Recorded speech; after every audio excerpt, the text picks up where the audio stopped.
yourself one piece of advice, what would it be? I would tell myself to breathe, in all honesty.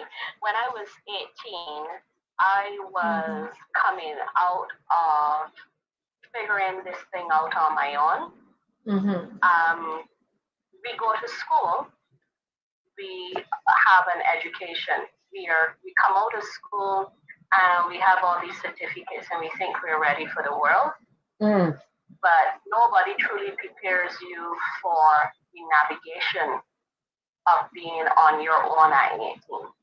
Um, you're trying to figure out how to be on the streets by yourself. You gotta get street smart. You have to Mm-hmm. figure out how to handle finances. You have to figure out how to take care of yourself because no family member is going to take care of you at 18. They may look out for you, but they are Mm-hmm. not going to take care of you. And I had to be out there on my own at 18 trying to Mm. figure this thing out. Mm. I am not going to tell you that I got it done at 18, Mm-hmm. but if I had to go back to that 18-year-old person, I would have asked her to first take a deep breath Mm-hmm. and look. I kind of jumped straight into stuff, sometimes without looking both ways, sometimes without thinking, sometimes without, I was like, yeah, let's just get it done. Mm-hmm. 18-year-old me, breathe, Mm. look around, think about what you're doing, process what you're doing, get advice. Mm. You don't have to learn it the hard way. That's the truth. Mm. This is very true. And last in one of our broadcasts discussion, we talked about intergenerational traumas. How were you able to handle the intergenerational trauma, and how did you go about healing, or are you still in healing from such? That's a three-layered question that I'm going to answer in a three-layered way. Um, First and foremost, if you grow up, I'm going to use Barbados because we do Mm-hmm. have persons who are outside of Barbados, and therefore I'm going to have to bring them into the culture. If you grow up in Barbados, there are Mm-hmm. certain things that you're accustomed to seeing. Okay, there are certain Mm-hmm. things you're accustomed to seeing. There are certain things you're accustomed experiencing, For and example. as a result, you don't always think that it is wrong. Like I grew up Mm-hmm. with this lady, I remember distinctly running into my great aunt's house for shelter. And Mm. it was only when I got older that I realized that she used to be running from her husband, who would be beating her nearly every day. And I didn't see that in my own house because I grew up intergenerationally. And there was a great grandfather, there was a grandmother, great aunts who were sisters, my mother. So I did not see women being physically abused. Um, this, however, isn't something that other people say they would never see. So when you grow up seeing things like that, you think it is the norm. You don't see it as trauma. Um, I experienced abuse, and I found out that other people experienced abuse. So they didn't see their abuse as being something that they needed to get over. But I felt that I did not want to live in the emotion of what I was experiencing every day. I didn't like it. I didn't like where it was. So I guess the journey to healing began when I, me, Zion's daughter, said, this is enough.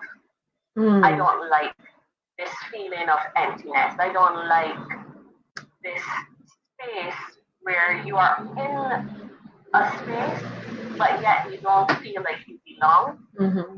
You are participating in activities, but you don't feel like you're a part of the crowd. You don't have this connect that other people are having to the joy, and I wasn't getting that. So I remember going into a Christian bookstore. I still have the book to this day, and it's called Me and My Big Mouth by Joyce Meyer. And I started to read that. Then I started to read other books about spiritual abuse and healing from childhood trauma. And some of it resonated so much that I put those things into practice because I just didn't want to. I didn't want to walk around with that the emotion and the heaviness that abuse brings, and then not feeling healed. You know that when you don't feel healed, you know it. It's an emotion inside that there's this incompleteness. I don't know if other persons who are listening can resonate with what I'm saying. There's this emptiness, even though you may be layered in makeup, even though you may be layered in the right clothing and everything, there's still this thing inside of you that does not feel whole, connected, loved.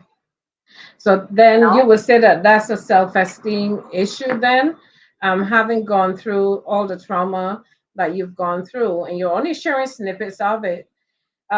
Would you say then that affected your self-esteem and your confidence? Of course. To say different would be a lie, and to say different would be making yourself seem as if you've arrived and other people haven't gotten it. Of course, it's affected my self-esteem. And in realizing it affected my self-esteem, it affected the way I dressed, it affected the way I saw myself, it affected the way I heard myself, it affected the way I viewed myself. So of course it affected my self-esteem. Anyone who, and in conversations I should say, with other persons who were also on their healing journeys, we would come to the realization, no, we're hurting ourselves by doing this. Why are we, for instance, dressing what you call frumpy? You don't want the nicest colors on you. You don't want any makeup on you because you think it's going to attract attention, and you don't want that kind of attention. You dress understated because you don't want to be seen. You want to be just moving through this world. And I couldn't take that anymore. So I had to do something about it. So how did you go about changing that?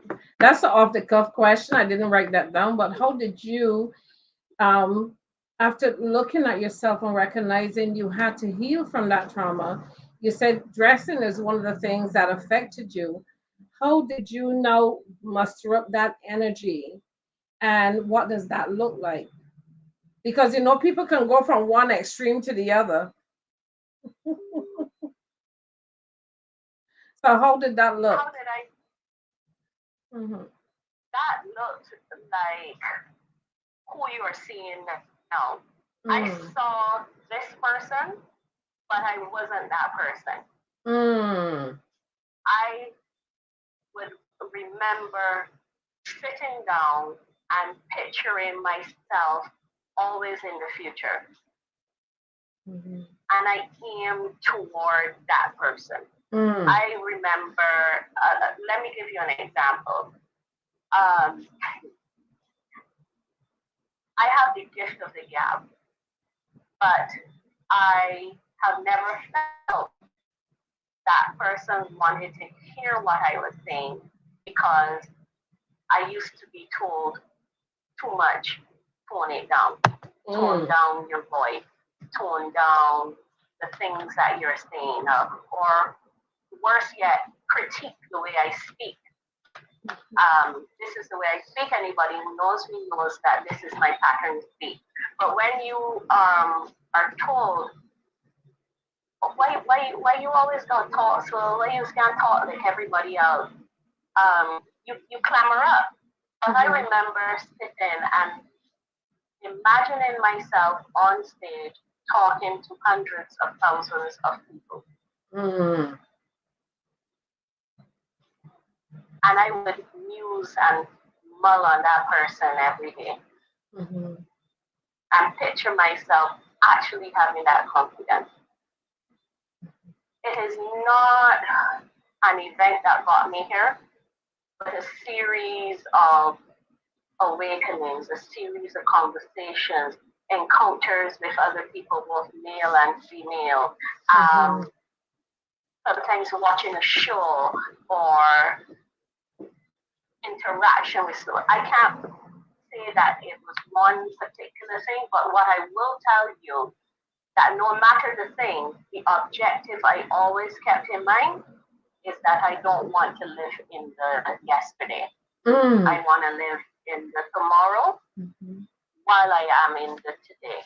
Mhm. I literally could not take being in the past person anymore. It was not, she didn't feel comfortable in my presence anymore. Not that I don't want to know her, but I want to know the better me each time, every time, every day.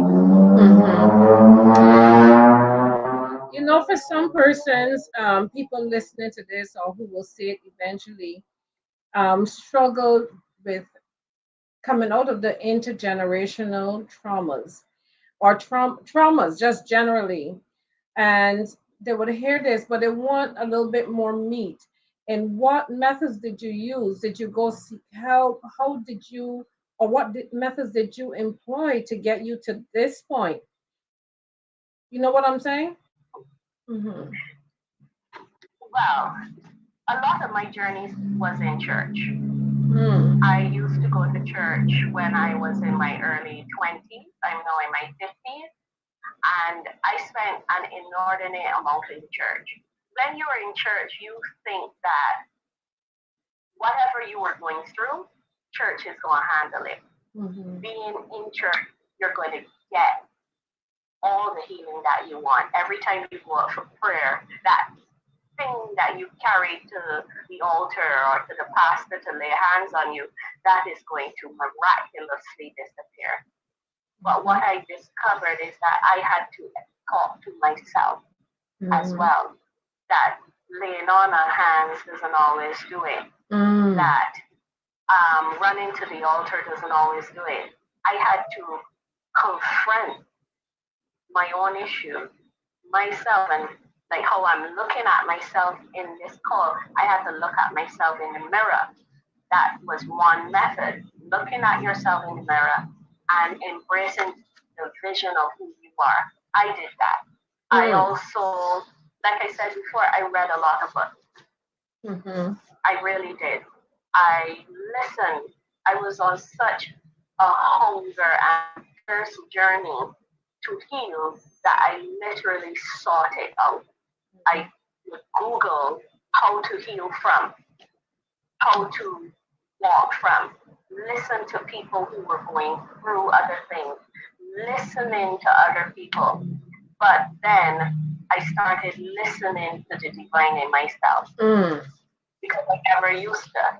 That seemed like uh, God is up there, and you only encounter God when you go into church, and there's no way that something as big as God would want to be part of little old me.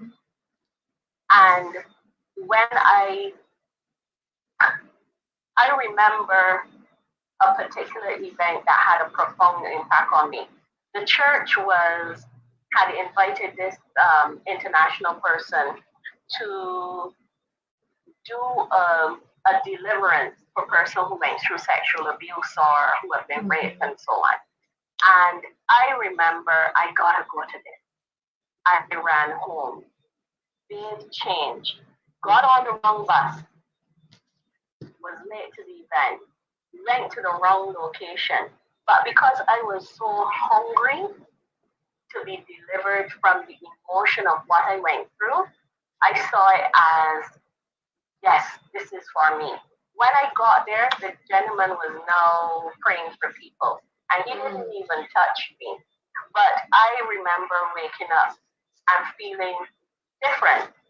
But I thought, this different feeling, this is going to carry me no matter what. This is going to be my strength when I am at work. This is going to be strength if I am in a relationship. I can walk with this strength all the time.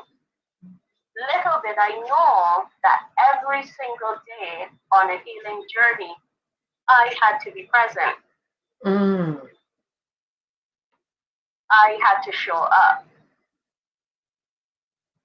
An event was not the purpose and the reason why I was walking.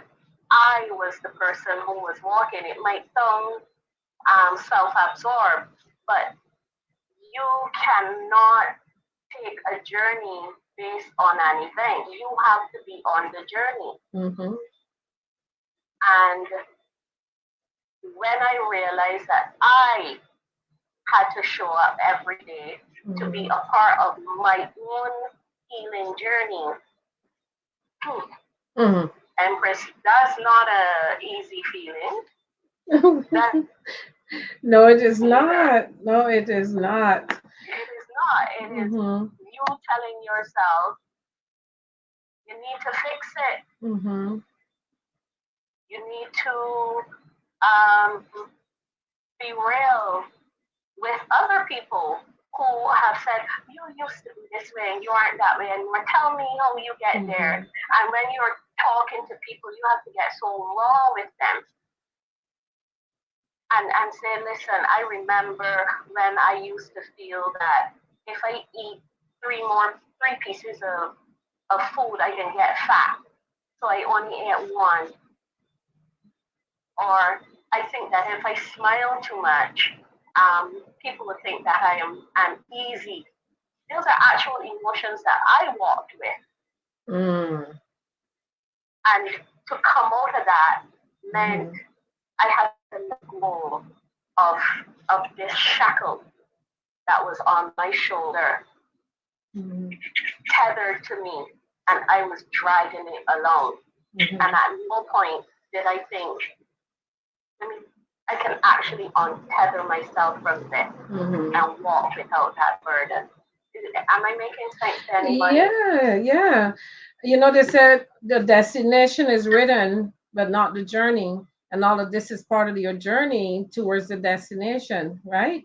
So that leads me into the next questions. You keep talking about spirituality a lot. And that is where we are in our development as people. So since all of this led to your awakening, because awakening, consciousness, and spirituality are different things. They all should lead to the same place, but they're different things. What is your earliest experience of awakening to your spirituality? Whoa, that's a heavy question, Empress. That's a real heavy question. I would say that it was a mixture of research, finding out that what I was experiencing in church was not exclusively access to the divine, moving away from spiritual abuse and spiritual abuse of power, I should say, and then embracing myself and embracing my gift.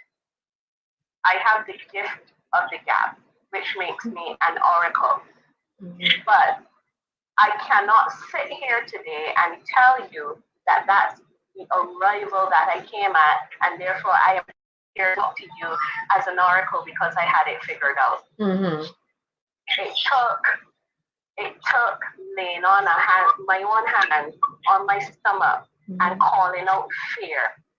It took making silly mistakes and going back.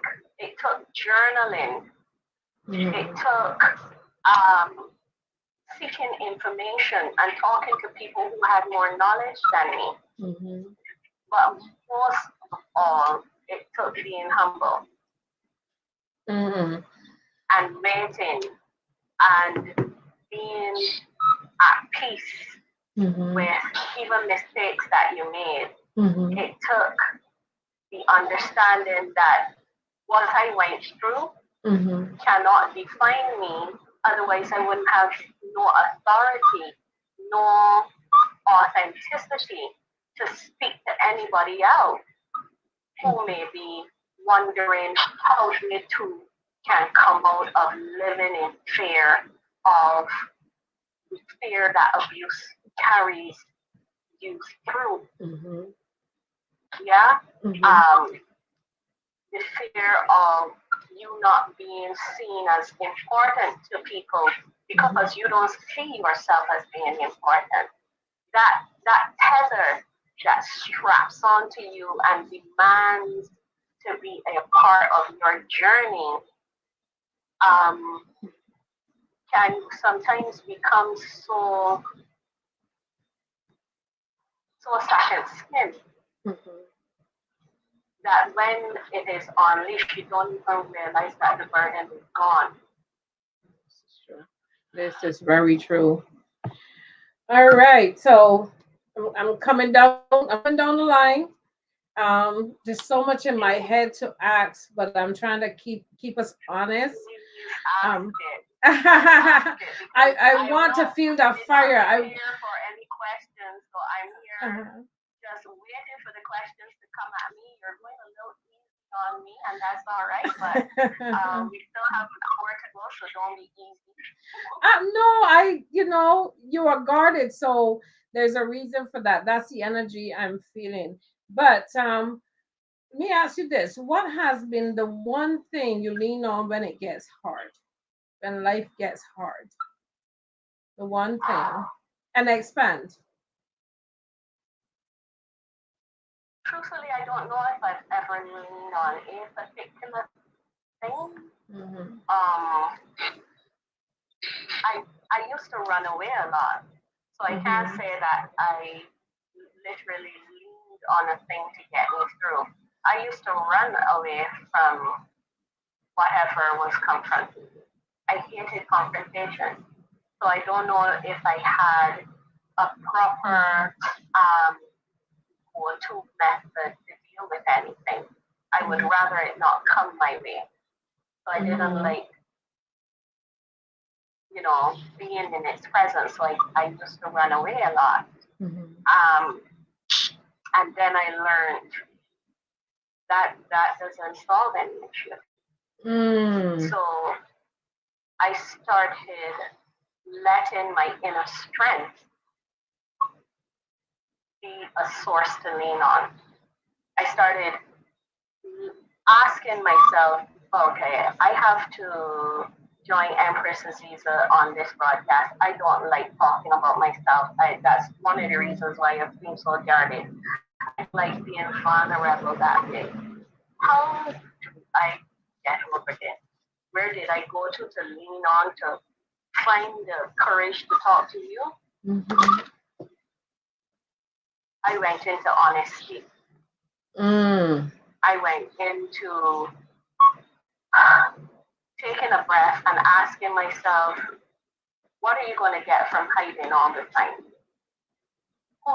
Who can connect with you Mm-hmm. if you have something to share and you're not sharing it because you're scared, because Mm. you don't think that you're worthy. So Mm. there wasn't a particular thing that I leaned on, but now that I am not so afraid, I lean on that inner strength that I Mm. finally have. Mm. Wow. Okay. All right. Let me ask this question. We are so misunderstood in society, especially as women of color. What would be the one thing that people, or what do people, not one thing, what do people misunderstand about you the most?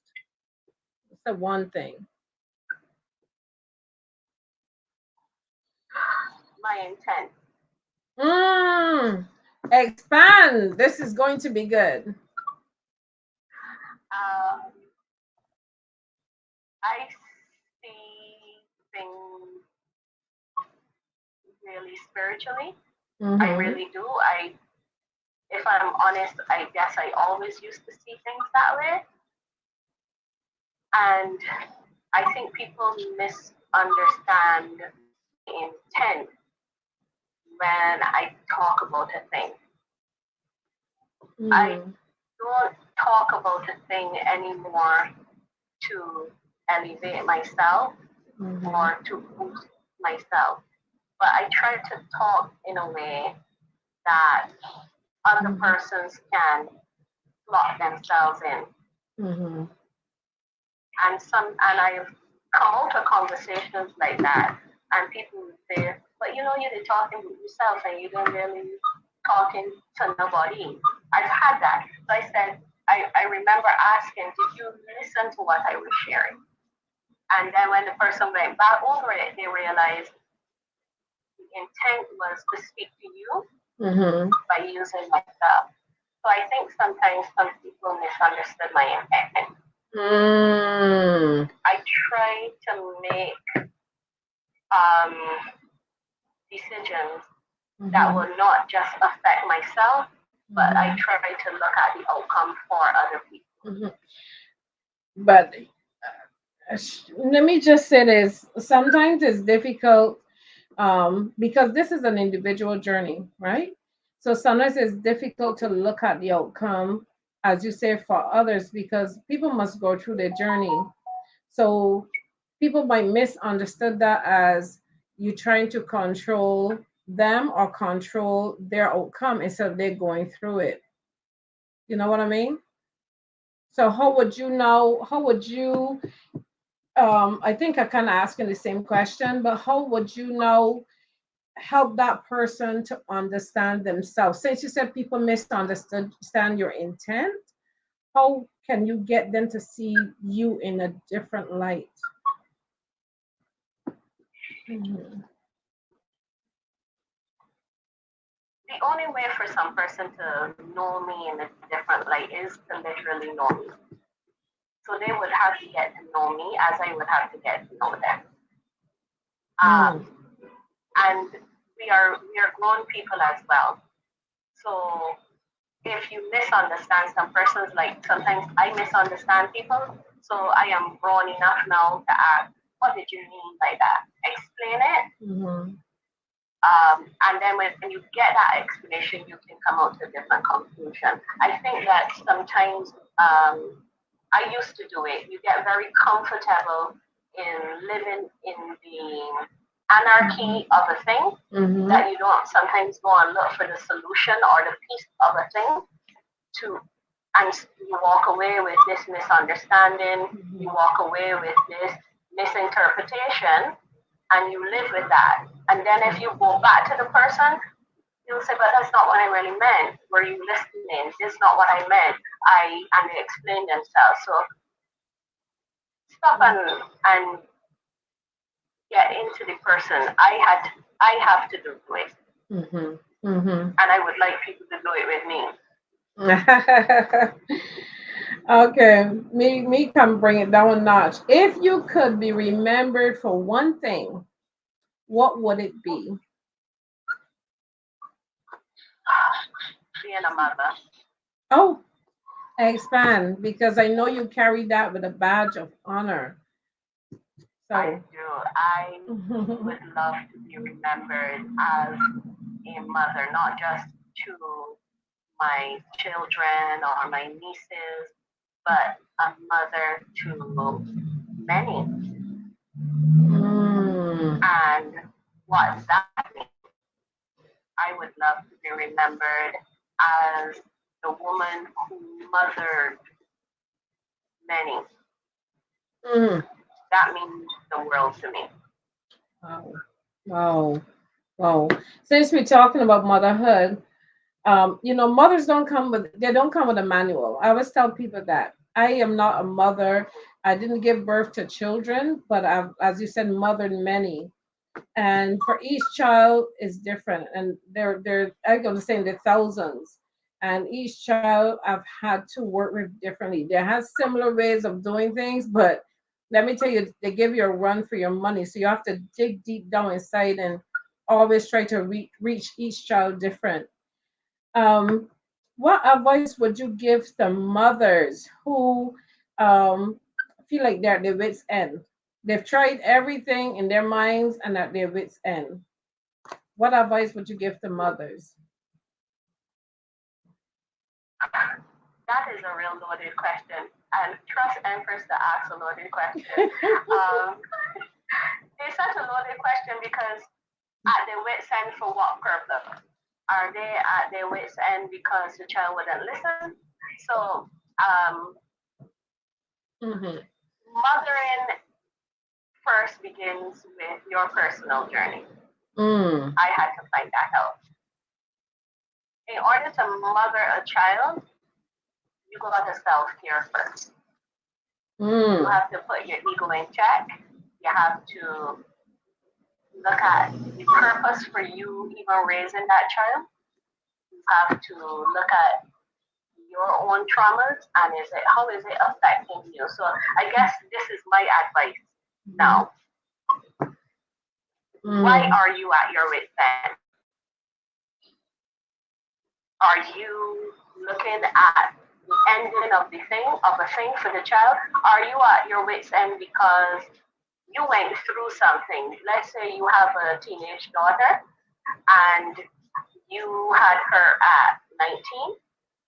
She's now 18. She's making similar moves that you used to, and you are at your wit's end because you're talking to this child and I'm telling she don't do these things, and I got my wit's end because she should be at UE and she should be in BCC, and look what she's doing with she type.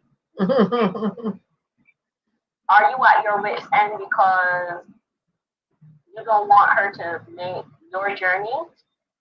Have you told her that? Are you at your wit's end because you went through trauma and you're trying to get your child not to go through the same thing that you have gone through? So why are you at your wit's end? That's self-evaluation. I have to do that a lot. Are you at your wit's end because you don't see any way out? So you really have to ask the question, why are you at your wit's end? And start with self-evaluation. Wow. That's a wonderful piece of advice. Let me tell you. Okay, so I'm gonna bring it down a notch because I've been just throwing questions at you. So you can bring it heavy. Ask any questions. Just feel free. I don't mind answering any questions since Empress is throwing the loaded ones at me. What's your biggest failure and what did you learn from that experience? Your biggest failure and what did you learn from that experience? My biggest failure.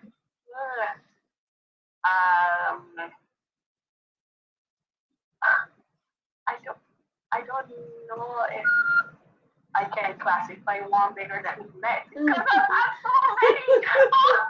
That's the truth. If I had to scale them, I would say which one? Did you mean the one when I was 20 or the one when I was 22 or the one when I was 30? Look, we got 45 minutes, so give me something. Give me one or two.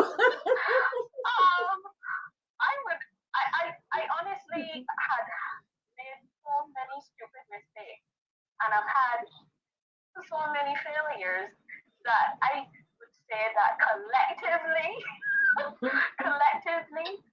I learned to forgive myself. That was an easy thing. That was not easy. Believe me, forgiving yourself does not sound holy and perfectly right. Forgiving yourself sounds like self-righteousness. And if you spend enough time in church, you would know what I'm talking about, right? I see some heads nodding. So learning to forgive yourself is one of the things I learned from my many, many failures. And then learning to take the failures and turning them around. I can talk to you about it now. If some person comes to me, I will say, listen, I remember when I did that. I remember when I went out to a restaurant by myself. I see a nice looking guy sitting down across from me, and our eyes made before, and he ended up in my bed, or I ended up fainting. Ask me where he is now, or where I am now.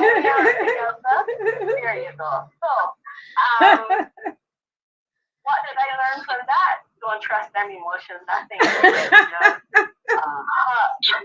was sweet, but shoot, where's that man now? What was the insane?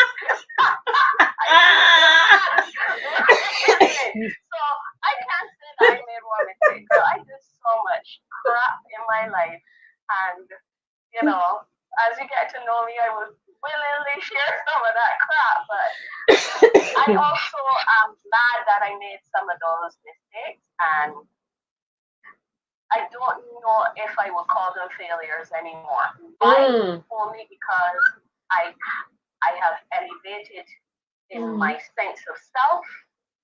I have elevated in understanding that all of that stupidity leads to me sitting down here and talking to you as Zion's daughter. And if I can use my experiences, the energy of the mistakes and the hurts and the pains that I went through to help other women and other men, then none of it was a failure, because the intent was to make me fail. But I am here. Whoa, everything starts with the intention, right? Okay, so since I asked you about the failures, what's the best compliment you've ever gotten? Honestly, and this is the honest to God's truth, when my father was dying, he said to me, and I heard this twice in my life, and each time it was from a significant man in my life, who said to me, my dad, let me start with him. He said, I've never been a good father to you, but you've always been a good daughter to me. That means the world to me. Because my dad left this realm, and it had a very significant impact on my life. And I have that peace that I can talk to people about that. And that compliment means more to me. And also, when I am told, Mommy, I love you, that those things, they make you float through this life. They make you float through this life. Yeah. I have to drink some water. That is absolutely deliciously sweet. Oh my goodness. Oh my goodness. Okay. So I'm going to ask you this off the cuff question. If you could have coffee with any historical figure besides Tyndale, don't we go back to Tyndale? If you could have coffee now, with one historical figure, who would you choose? Who would you choose?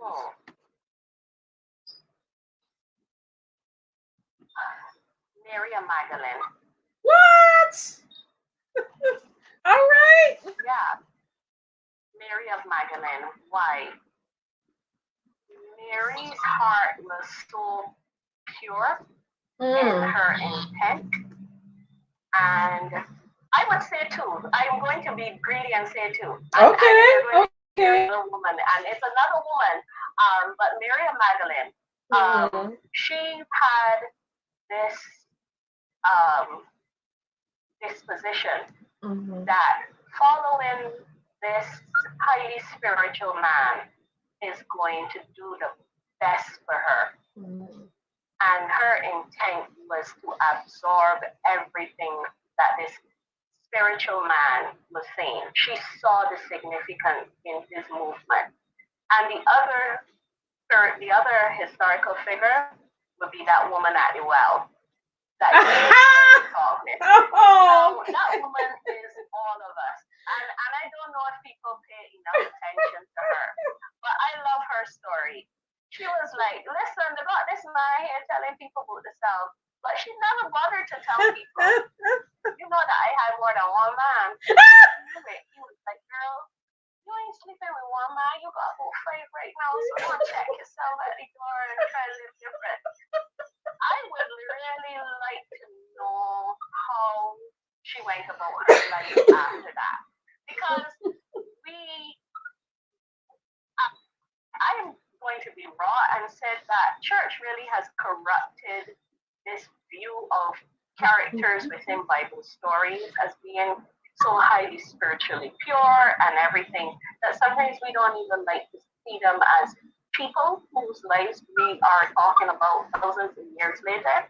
But I really would like to know what she did after having that encounter. That's the truth.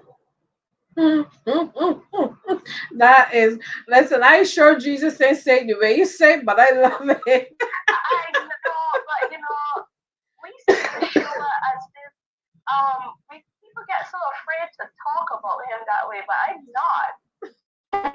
I sometimes read his words and I put him into Bajan parlance. That man was something else, man. But I would love to talk with her though. That's the truth. But I would love to find out when she went back to the men, you know, like when we say like done with you, yeah, this man done. She was like, okay, see me, I go in church now, I ain't gonna sleep like he Saturday night come and things like that. That's us as women, right? He's a man and we go in church now, or I walk in the spiritual journey, so I done with all of that. I would love to find out what she did afterwards. Her story can save a lot of us from the heartache. I love it. I really tempted to ask you to give me some Bajan parlance about Jesus at Gethsemane, or Jesus, but he.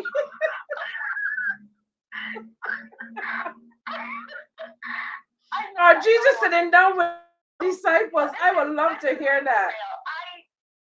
What would you like to hear about Jesus? Jesus with the 12 disciples. I would love to hear that. Yeshua was furious though. He was like, I gotta be here and do some praying, man, because y'all know what's coming next, right? And stay with me a minute. Just hold down the fort for me. And when he comes back, the men are like, big man, I thought that you was there praying, you just sleeping, the next one didn't even keep on watch out, and they wake up like, wait, you done? I only shut my eye for 5 minutes. You know? Shut my eye for 2 minutes, and you up there praying, you there praying? Oh, okay. Jesus was like, yeah, I came back and finished praying. If I could just do 1, 2. That's us as human beings. That's us as human beings. I like that. We will be so spiritually high all the time that we forget that we walk in this flesh. But he was mad, man. I love it. Okay. Well, we needed that. Okay, let me get back. I'm sorry, y'all.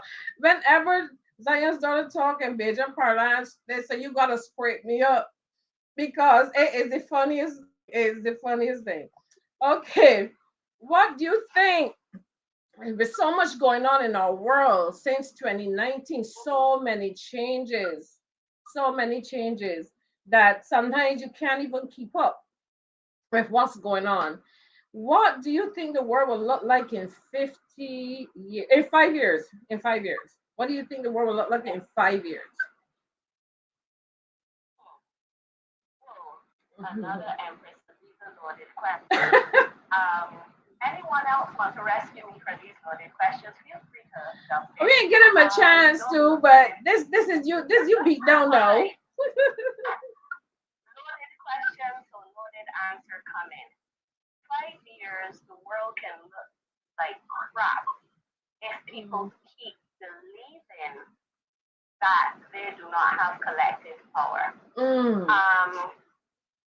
There were some boys, 13 boys, stuck in a cave in Thailand a few years ago. And collectively, I was one of them.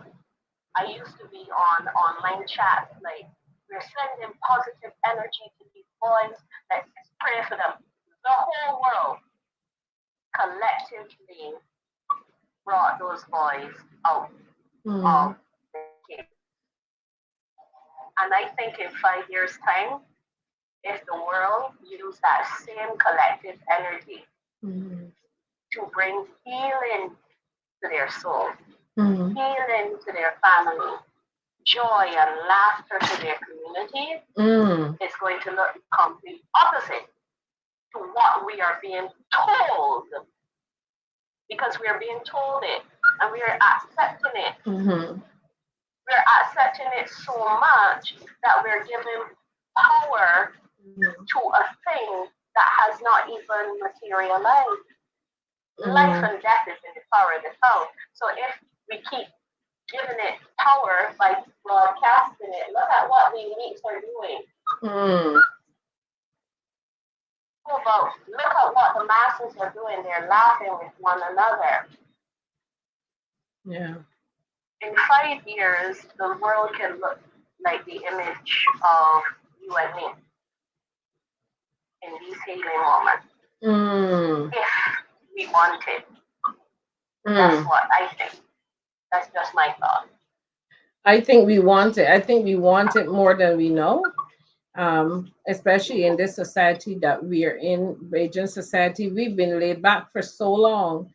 We've been lulled to sleep for so long that the fight has to be lit in our bellies to get us to rise up, and not rise up in a violent way, but to rise up and say enough is enough. Collectively, our power can change the dynamic of anything.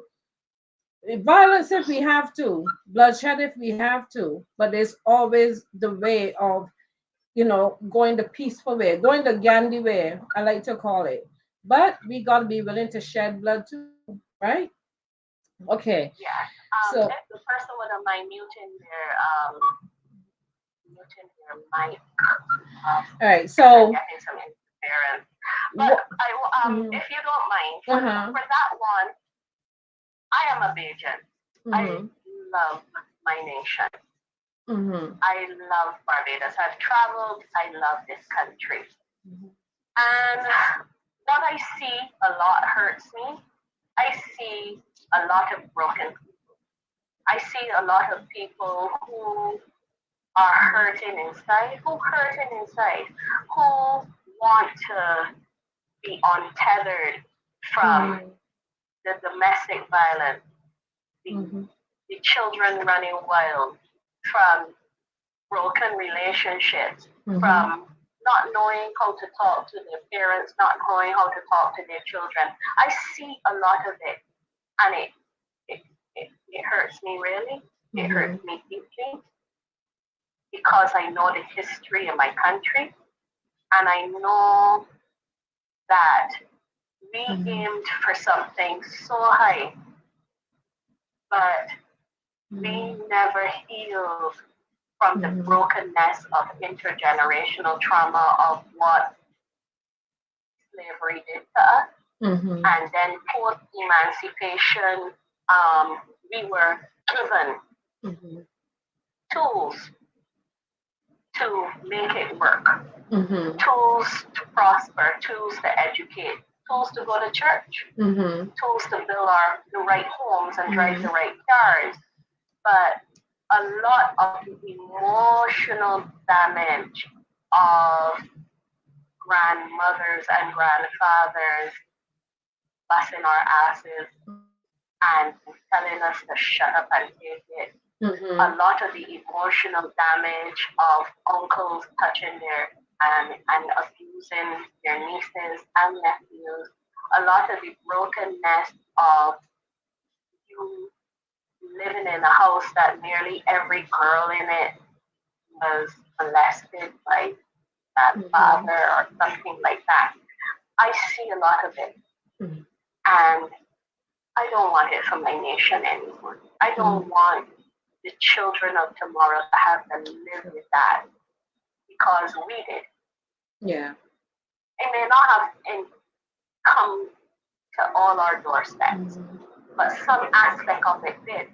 Mhm. You may not have grown up being sexually abused, True. but I know people who grew up in well-appointed houses.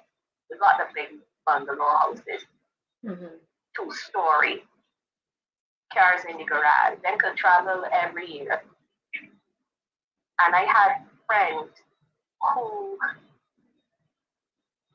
would have exchanged that to be in a relationship like I had with my father, who was a Rasta, who was a real Rasta, and who lived a Ayabingi lifestyle.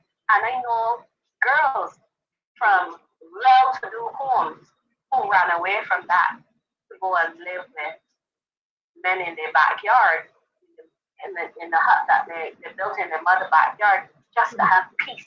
Mhm. So I would want my nation Mhm. to confront the emotional damage that we have given to each other and expect that burden to be carried into another 15 years, into another 20 years. We listen to politicians and the economists talk about how the economy, we've got to get the economy. Mhm. But I don't hear a lot of conversations about how we must heal and Mhm. making that an economy. Mm. They don't want to face that, because to face that will bring out too many skeletons in the closet. And But people it's don't not want a to face simple that thing to yet. face, Empress.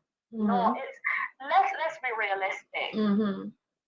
Do you really want to know? All right, let's use Prince Harry as an example because he's the most famous and the most visible right now. He is speaking his truth. Mhm. But there are people who are saying, you should be really grateful that you came out of a privileged family, and how dare you talk about these things. Mhm. That is what it would look like if Barbados, which is considered a well-to-do society, Mhm. had to start talking about their trauma. Because for an individual to talk about their trauma, they have to talk about their family. They have to talk about the source of that trauma. Yes. And that's easy when you live in the West. Oprah could talk about her trauma because who can go around the corner and show everybody where Oprah grew up? Well, yeah, that's Zayden's daughter. She lived there. She grew up in that house. Look at the kind of house that she grew up in. I want to talk to somebody. I grew up in a chattel house. But she want to come and talk to us, but she ain't come from nowhere. And she want to talk to somebody. Cognitive dissonance, girl. And we're not hearing the person saying, despite where I came from and despite the background that I went through, I'm here telling you that healing is the way to go. And healing means you can also untether from the past and create a better tomorrow for yourself and your family. I agree. And a medium like this and what Sacred Warrior Mothers, what we aim to do is to bring awareness, not to put anyone down, but to start that healing because we can move forward. Like you said, damage. We're damaged. We're damaged goods, right? And who wants damaged goods? We go into relationships, excuse me, and we take all of this baggage with us, and then we want a better outcome. Sometimes it works and sometimes it doesn't, right? And most times it doesn't work. And you end up being with that person and end up being in abuse again and again and again. I was telling somebody about this lady called Bajan Patsy. I think she's dead now. And she took every day. Man, she took some abuse. I don't know how she was still able to stand up after all of that. And the last thing that was done to her, her fingers were cut off. The guy beat her with the wire that holds up the pole. Remember that thick wire? He beat her with that and beat her till he cut off her fingers. That's how she died, you know. Yeah. But look at the trauma she's been through, not just with him, but the family, her intergenerational trauma. And she never came out of that. And every day you see it, even with the young children passing here, they're passing, you can see that they're not in their right minds because nobody is healing. Nobody is seeking help. And you're going to go to psychologist who himself needs help. You see what I mean? Because this is something that's come down after generation after generation. But we have to find some way, and this is a good medium to start where we talk about it as the indigenous people. I don't even like calling us people of color anymore. I don't even like calling us black people. As the indigenous people of the land, we have to now come together as the mothers and as the fathers, because sacred warrior mothers have fathers as well. And they are needing the love too. They're needing the help to heal because they too were Yeah. abused in some shape or form. They were abused either by their priest, either by their stepfather, even by their mother. Abuse is everywhere. And we got to stop normalizing it.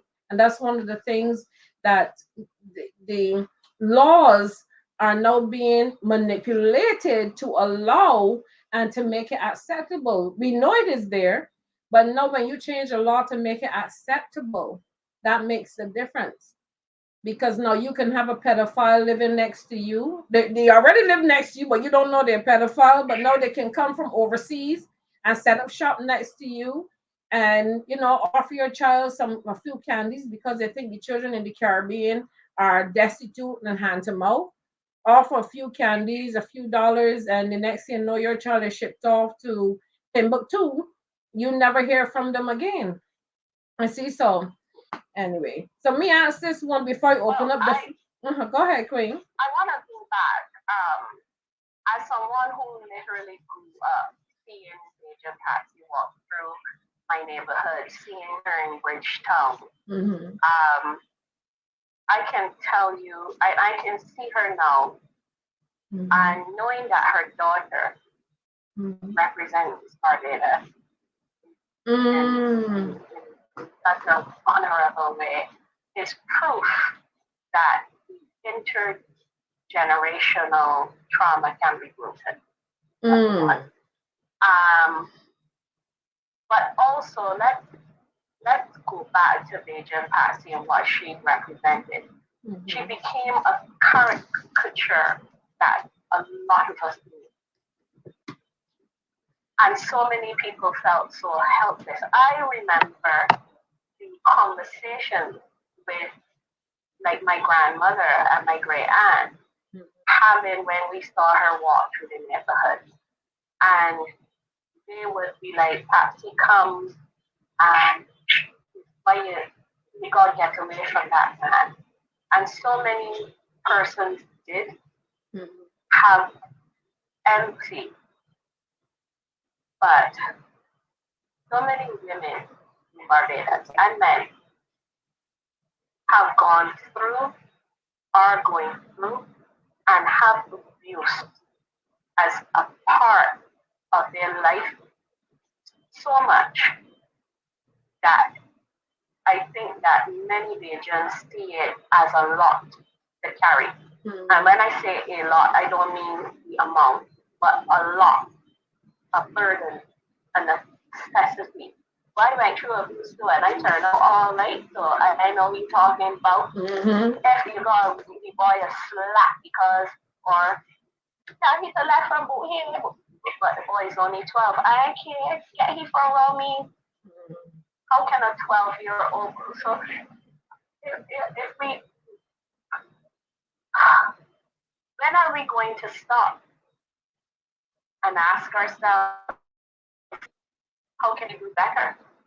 When are we going to stop and ask ourselves if we literally think that is different? And when are we going to stop criticizing persons like you and me and the persons who are in this group who don't want that anymore, who are saying that you can do better, who are saying that one step is what it takes for you to begin a journey. And one journey leads to a new path.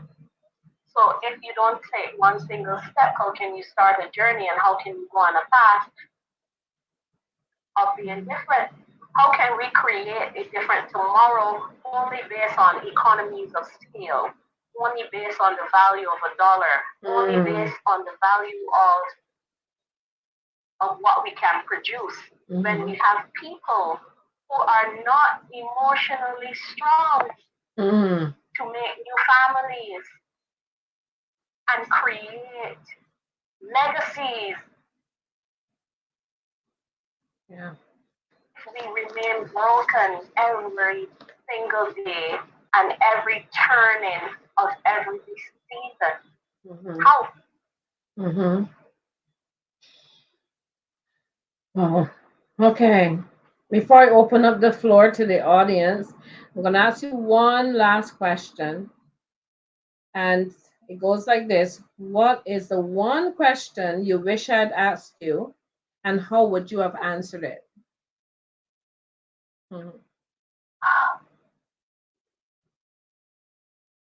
I think I would have wanted you to ask me more about my father. And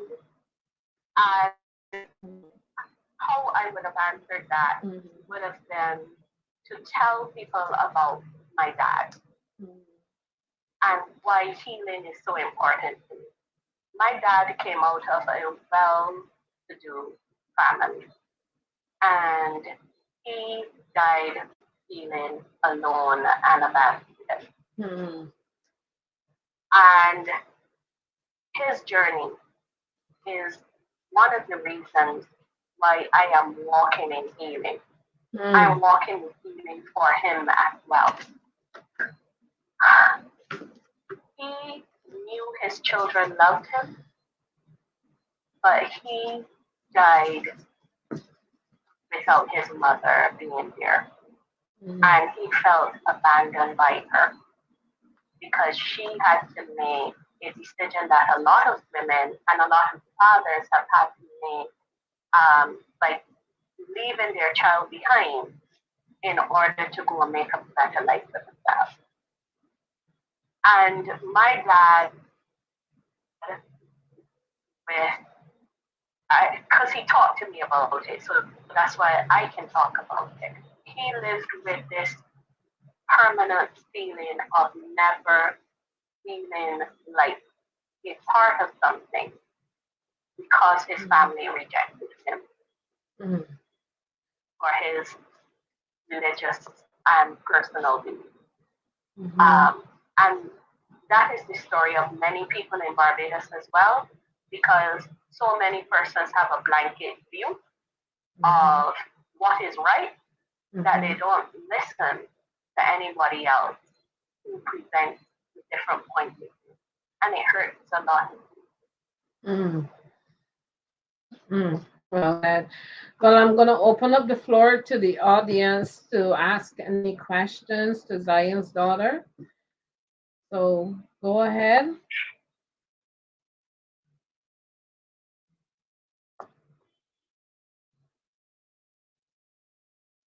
Don't be shy, man. We family here. Go ahead, ask your questions. Or if you have a comment and you want to input, this is the perfect time.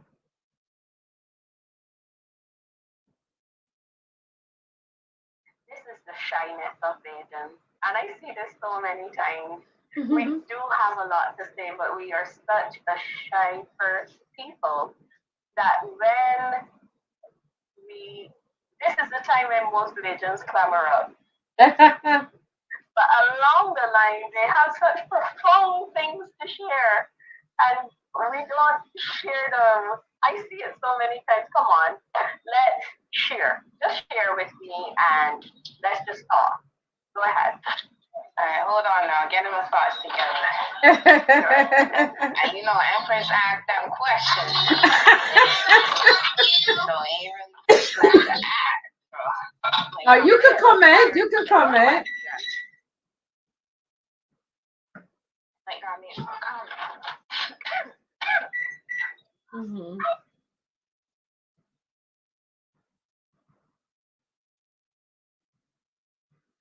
I understand. I can see you trying to get to some place where she can say. I can see it. So while I'm not sure her name, but while Christina. she's getting herself together, Mhm. Christina, let me pose a question. Why do you think Mhm. that this is for anyone who wants to answer it? Why do you think that your journey of healing has to look like somebody else's? Tell me about that. That's deep. That is deep. Come on back, Christina. That's a thought provoker there. Why do I think my healing journey has to look like someone else's? That's for anyone, but since you started it, let's go. Man, well, I don't think that at all. I don't think that at all. I feel like my journey is so unique. And Empress will tell you some things that okay. But you're not gonna tell them. That's something you gotta tell them. Let me go back. Let me just go back to my room for a minute. The coughing, and so many persons have that coughing and phlegm at this time of the year. I heard it. I went out today, and it was just everywhere I went. Yes, my love. Right. I really don't think that our journeys could even ever look the same. Yours, mine, the other sisters here.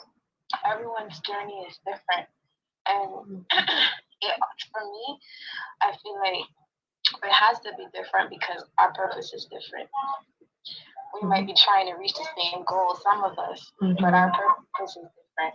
So whatever traumas that we have to go through is leading us to that. Yeah. The healing that we have to go through is leading us to that. So I definitely don't think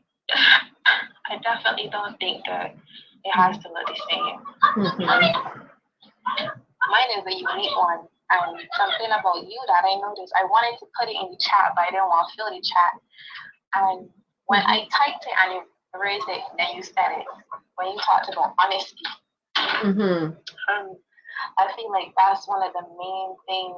And even though you're still kind of not giving us the whole guarded view, I still see that element of honesty that's always there. And that's something that I admire in Queen. If you can be honest with yourself, then I know you're not gonna let them in. That's true. That's one of the things that I had to practice on my journey too, especially with journaling. If you ain't honest in that journal, you need to stop. If you ain't honest with yourself, you need to stop. This is true. You're not honest there. Yeah, you gotta stop, or you gotta really check yourself. As you say, you gotta reevaluate. You gotta really look and see, what's going on. That's one of the things. In fact, that's one of the first things that I experienced with Empress was honesty. Honest to the point that I didn't even know how deep those traumas were. And she didn't even say nothing. She said, just talk. And the honesty brought about the feelings and the traumas and the emotions, and then the literal release. And I feel like that's when that healing really starts. So you hit the nail on the head for me. We was floating on whatever question she asked you, we was on the same frequency. I typed honesty and you said it, and I absolutely love that. Mm-hmm.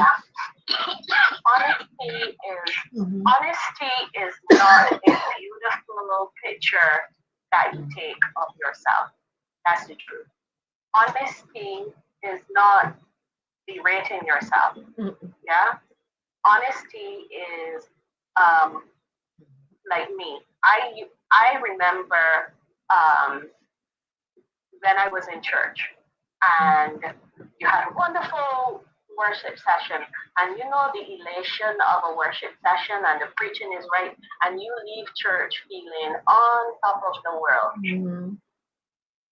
And because I was so excited to be healed, Mm-hmm. I would take that excitement into everything. Mm-hmm. And people were not having it. Mm-hmm. I had to be honest with myself and tell myself, you are excited right now. Pull it back. Observe what is going on around you. And if your energy is needed, you will be invited, or there is a space where you can interject yourself. But instead, I used to do like this. Yeah, girl, let me tell you how position, and I am rattling on because I was so excited. Other people wasn't having it. They didn't listen that. They couldn't hear anything. So I had to tell myself, and I had to be honest with myself. I'm excited. Take a deep breath. Now, God. That was one part of me healing, being calm, being when to avail yourself and then to make yourself available. You know, forgiveness is your soul's pillow, and honesty is your soul's blanket. Forgiveness is your soul's pillow. You can rest in forgiveness. You can forgive yourself and put your head in forgiveness and have a good night's sleep. But you know, sometimes outside get a little chilly or the mosquitoes come around. The mosquitoes is the naysayers that come and tell you do this and do something else. But when you pull up that blanket of honesty, nothing can come through there, you know. Nothing can get through there. You see what I'm saying? You, as Sister rightly put, you got to be honest with you. Forget the world. The world is going to come to challenge you. It's going to come to challenge everything you believe about you and know about you. And how you know you don't believe it and know it is if it offset you. If it makes you second guess you, then you know you got work to do.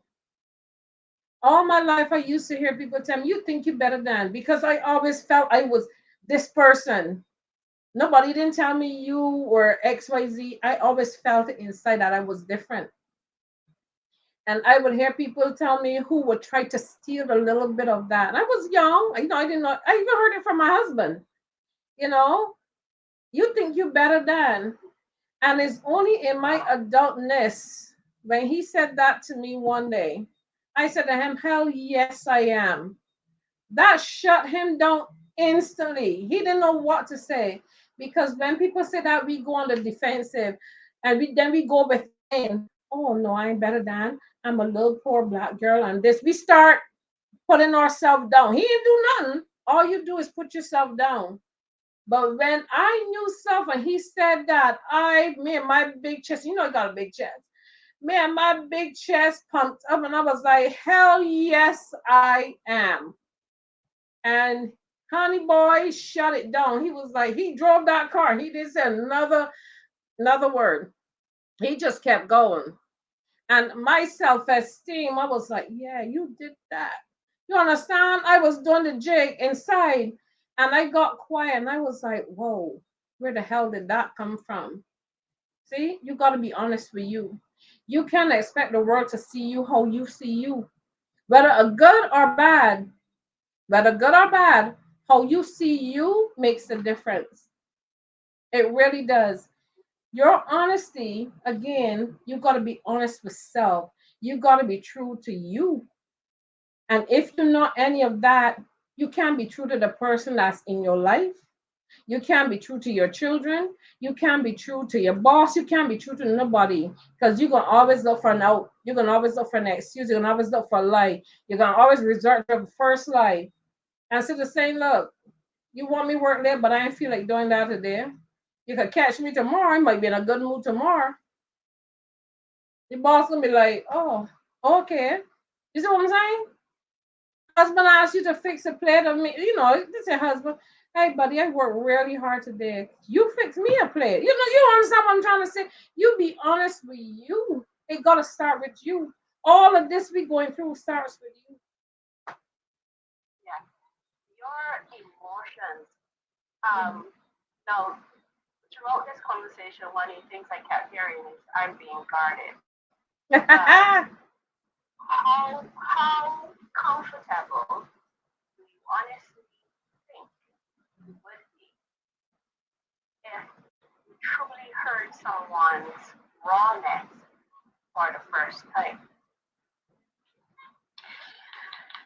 Say that again. I want rawness. Shoot. How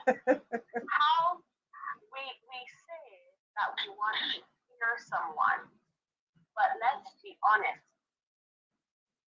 How comfortable are people listening, truly listening to someone's rawness, to someone saying that they were so low that they thought of cutting their wrist, or they actually did it, or that they were so far removed from what self-esteem is supposed to feel like that they slept with Nikki at 10, June at 12, and John at 3 o'clock, just to feel like something. I'm not that that's my story, but when we actually hear that from some person, I can tell you, having heard it, we hear it on celebrity talk shows and things like that. When people actually end up sharing their rawness, what do we really do when we hear it? But you If I see, can answer that. okay, go ahead. Go ahead. It's more of a comment than an answer. This is just my thoughts. I feel like if we are going to be healing first as a small group and then as a nation, expressing that honesty regardless of judgment from others, regardless of if you feel vulnerable, is important because there are other people in the room who are not at the level who can express honesty, and being your bravery in expressing yourself so freely and becoming vulnerable gives them the strength to do that too. So then we all heal together. So then hearing you say, you had John and Harry and Dick and Joe and Steve. Not Dick. Shoot. She had all this, so I did that too. Like, she's so comfortable talking about and then see how strong she is now. If I admit that to myself, and then I'm definitely admitting that to people that I trust, and I'm going to be on that level that she's on to. So people actually that vulnerability opens up that ability to be able to trust you too, because you're sharing you. I mean, I ain't saying, tell people my account number is XYZ742, but those things that everyone goes through, I feel like those are the things that are really important to share, regardless of how they're going to feel, because they don't go home and lay down and think about what you said. And some things that you said here that will cross my thoughts tonight at 12:30 when I up and like, look, Yeah. Yes, honey. And I'm glad that you answered it that way. That's why I'm smiling so much. Because answer the question. In order for us to really and truly talk to other people, and we end up talking about ourselves, we have to talk about our honesty, but we do not have to share every detail. Honesty is talking about the emotion of a thing. You don't have to share the details of a thing, but you can share the emotion of a thing. That's what people want to hear. That's what people are yearning to hear, because people can get details otherwise. Let's use your example. Sleeping with a man is an event, but telling someone, when I went to sleep with him, I felt, That's the emotion. and I experienced. That's why I talk the way I do. So much about emotions more than an event, because the emotion of a thing is where I live in my honesty. I do not live in the honesty of an event. I live in the honesty of an emotion. How it made me feel. Why it took me on that journey. Why did I spiral out of control? Or when did I take too much control? When did the emotion of that event cause me to veer right? Or keep straight? Or turn around? Or seek help? Events will never end. There is going to be the event of the death of a child, death of a parent, death of a spouse. There's going to be the event of rape, sexual abuse, abandonment. But the emotion of those things is what we do not discuss. We tell people what we've been through, but we do not share how we feel. I slept on the streets. It made me feel alone. Our feelings as Bajans, we do not talk about them enough.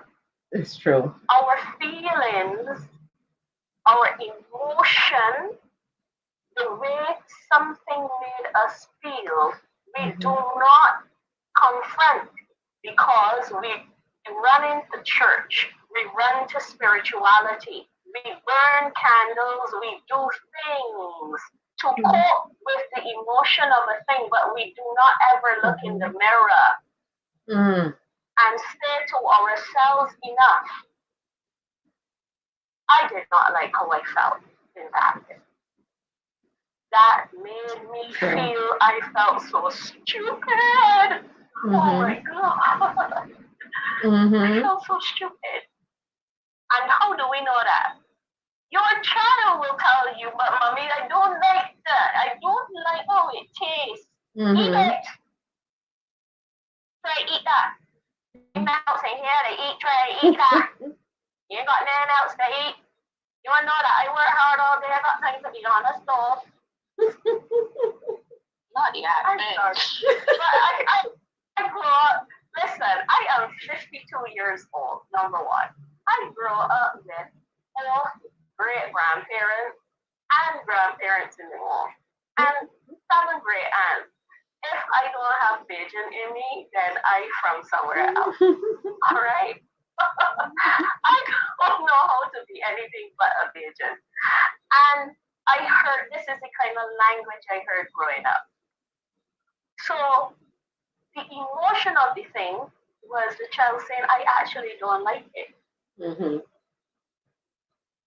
when that child grows up, the story is, when I was young, my grandmother used to give me cocoa drops. But you aren't going to say, and everybody, yeah, I remember when grandmother used to be The so event, but you yeah. are not going to say, I did not like them. I didn't like how they tasted. You don't want to be honest about that emotion because that emotion makes other people uncomfortable with the hurt they put you through. You accepting your own pain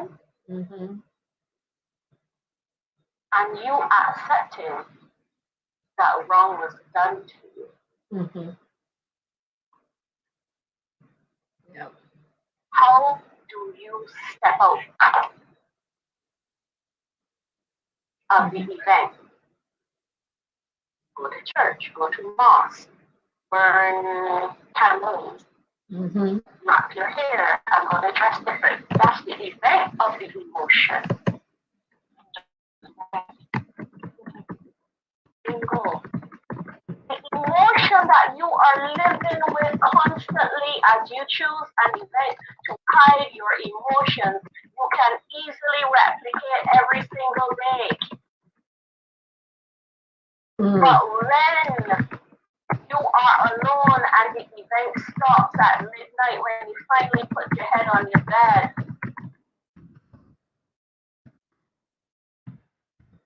how do you cast that emotion out of your body, lay down, put it on the ceiling and look at it?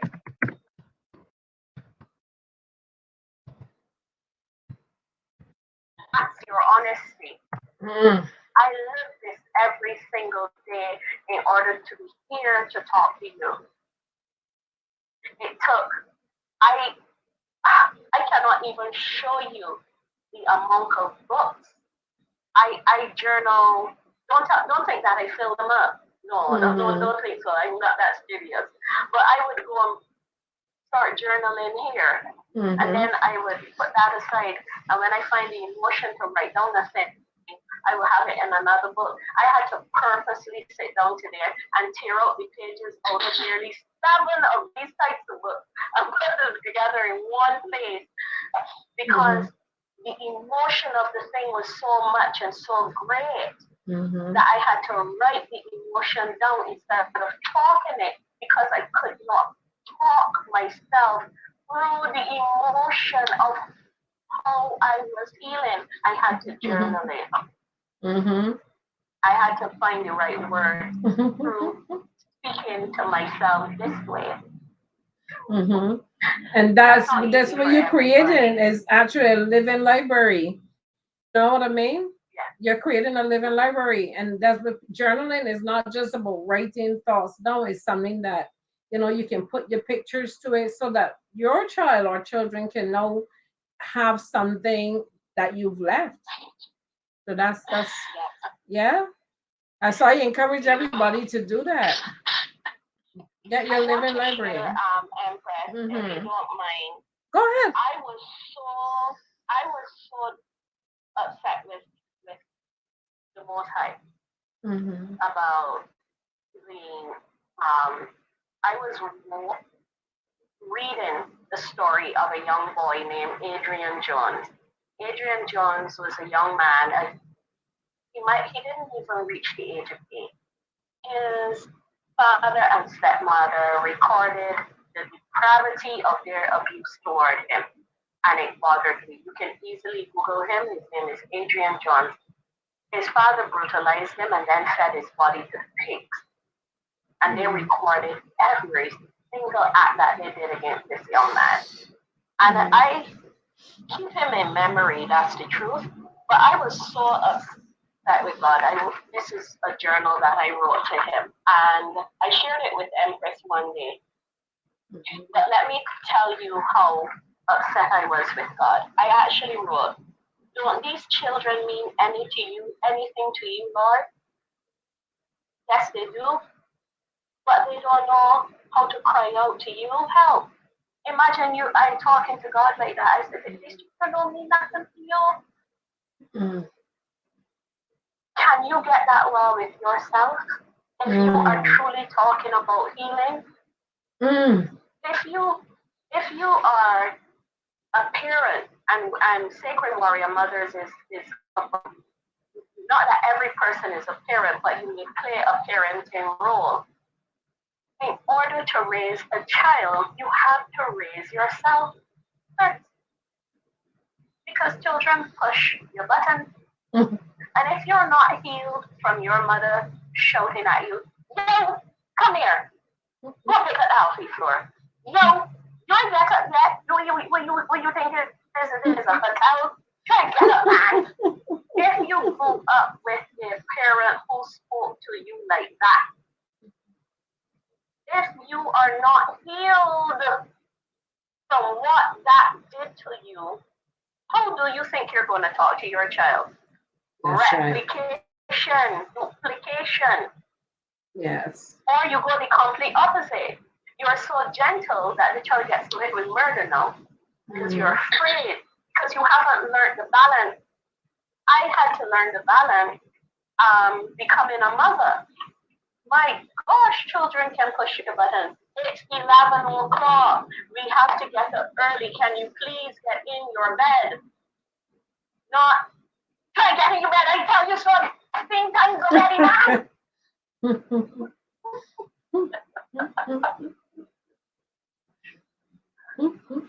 Let's be honest, Barbados and US, for our international sacred mothers and fathers. Let's be honest as this people.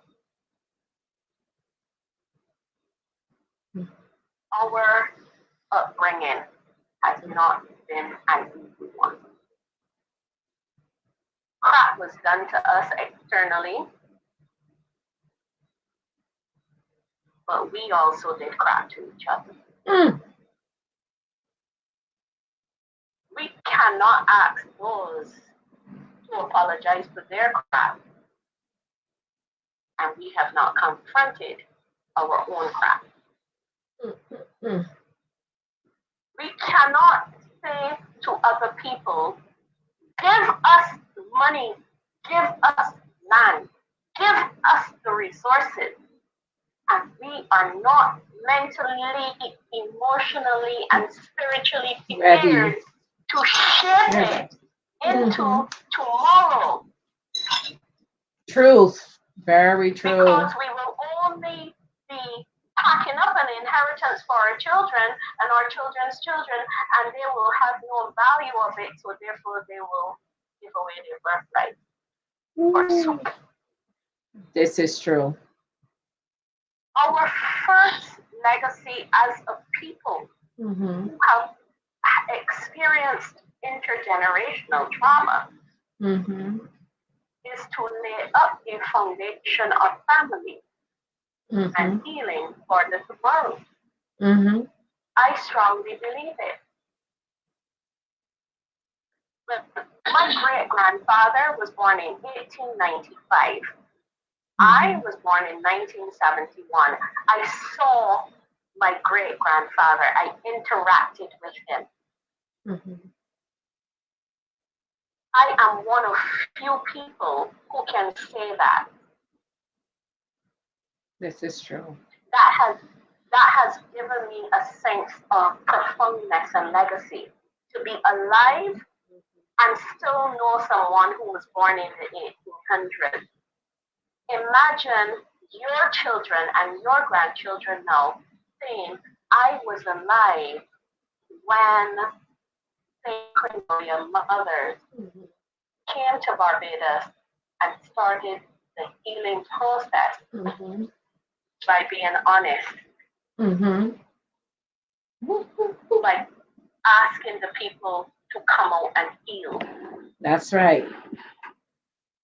That's right. Empress. Wow. My mind started racing as you're talking, and agreeing with everything you're saying, because it all comes down to healing. If there's anyone else that want to make a comment, anybody else want to say something, you're welcome to. Wow, that's profound. This our first talk show. More to come, more to come. And if this was this heavy, I can only imagine what is to come next month. Let me say this. We are planning a family day, bridging the gap on the 21st. And I've been posting little snippets. I don't like social media, but this is more important than my likes at this point, so that we can recognize the 21st is the new beginning. The Divine Mother has given us a grace period to begin this healing. And this is a year of magnetism. So, what we're doing here is going to magnify even more intuition, magnetism. The 21st, that's when Aquarius, that's going into the Aquarian cycle. Come, we're in Cancer, we're going into the Aquarian cycle.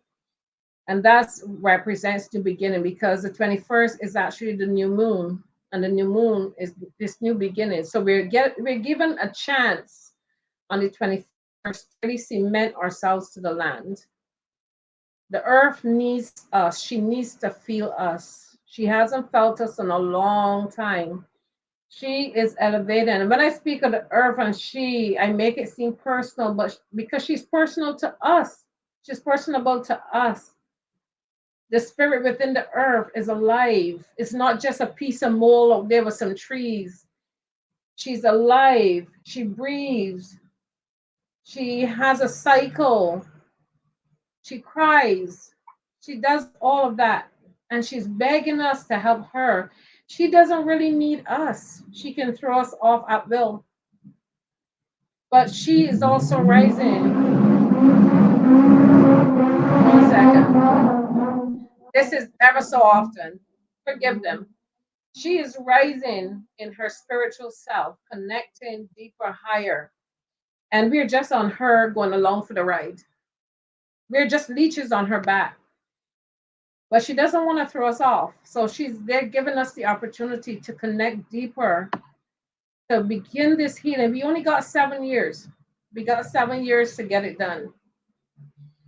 And I could go into why Barbados is important, but I'm not going to do that. That's not the forum for it. So Divine Mother put within us to bring the children together. In August, she said, bring my daughters.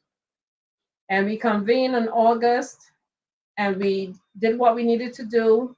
The birds came, took the information, the malicious self took the information and brought us to this point. And she said, bring my children together from wherever, all denominations, all faiths, Rasta, you name it, because we must come together to restore our men and our boys to their rightful place as king. You see, a man cannot assume kingship except come through a woman. We are the portal. We give birth. We're the only natural portal into this realm. But a man cannot become a king except he sits on the lap of a female. We're the throne. We have to return them to their rightful place. It's not the head of our household in the sense that we've been socialized to believe, but the head of God's kingdom. You see, we're the mothers, we're the direct link to the divine. The brothers don't have that. Through our mitochondria, through the Black woman's mitochondria, we're a direct link to the universe. The brothers are not. They can only ascend if we ascend. So we're in this divine mother energy to restore the boys and men to their rightful place as the protectors of the kingdom. You see, we are the kingdom. Right now, the kingdom is wide open, and anybody could come into the kingdom and do what the hell they feel like. They could come in and set up shop. They could come in and take up a room in the house. That's how I liken it. They could come in and do whatever, because Big Mama went out trying to get things together. She returned and everything is all right. But Big Mama said, no, I'm kicking everybody out. Everybody got to go. That's what Big Mama's saying. And Big Mama is the infinite.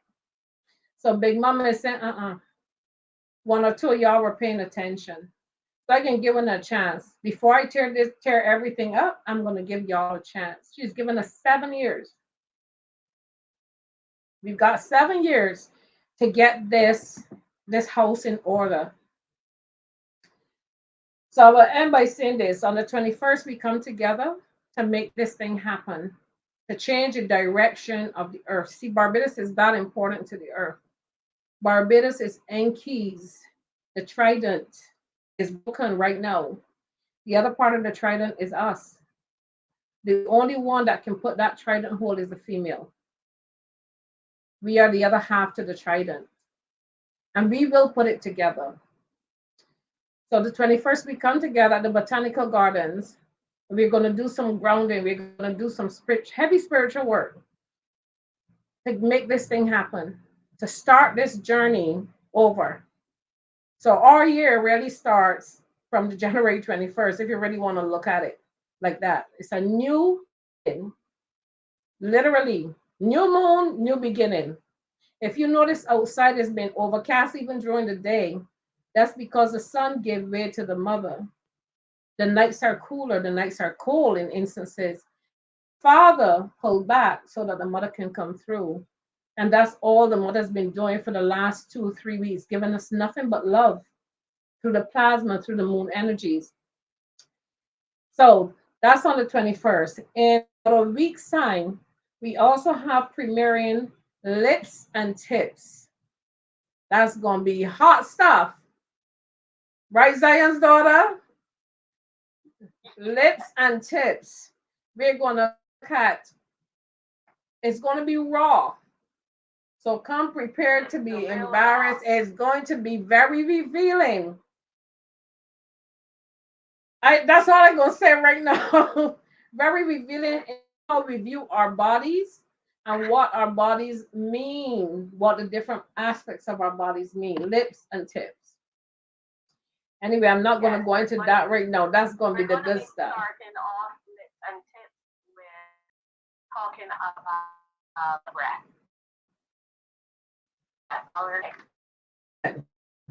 In this broadcast, and I have something very profound. So when the student is ready, the teacher will appear. Most times we look for the teacher to be a physical person, a place, or a thing. The teacher could be your pastor, it could be a friend, it could be a mother, it could be a schoolmate, basically anyone. When we talk of a place, it could be somewhere you travel to and you get your most profound insight, self-discovery, and that starts you on a journey.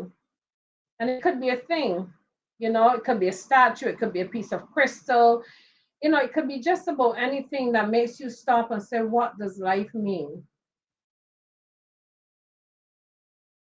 And then it is not, because the greatest teacher for when the student is ready is you. You are yourself the greatest teacher, because all of those things are a combination of your experiences.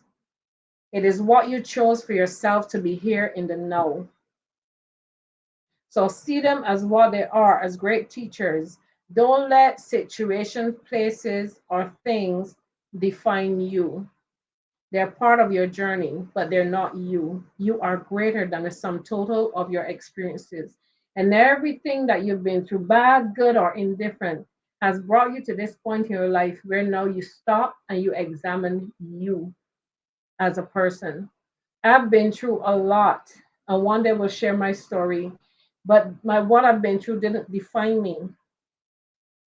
When Zion's daughter talked about trying to slit wrist, I tried to do that. I took some pills one time. I was done. I said, look, I'm out. I was done.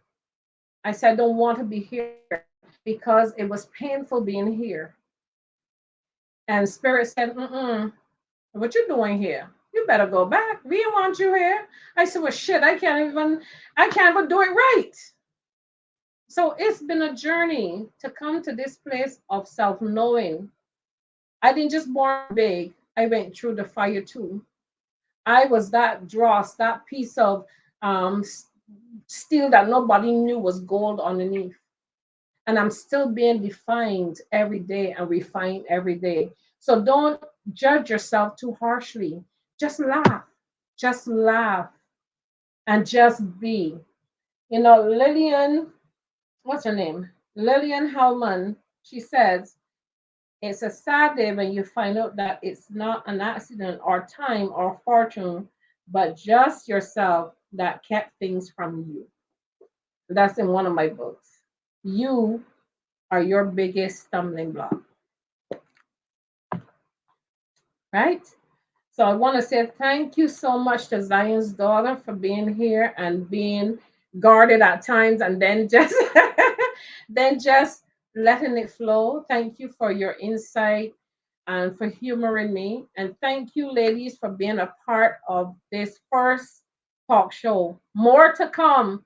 And I know you guys got something from it and from being here. I want to say thank you so much.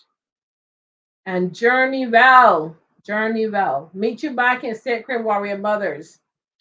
All right. Thanks a lot, guys. Peace and blessings. Good night.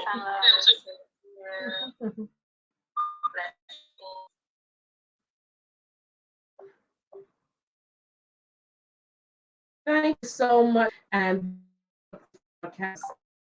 We're going to bring you more information about this and the way forward. So without further ado, peace and blessings.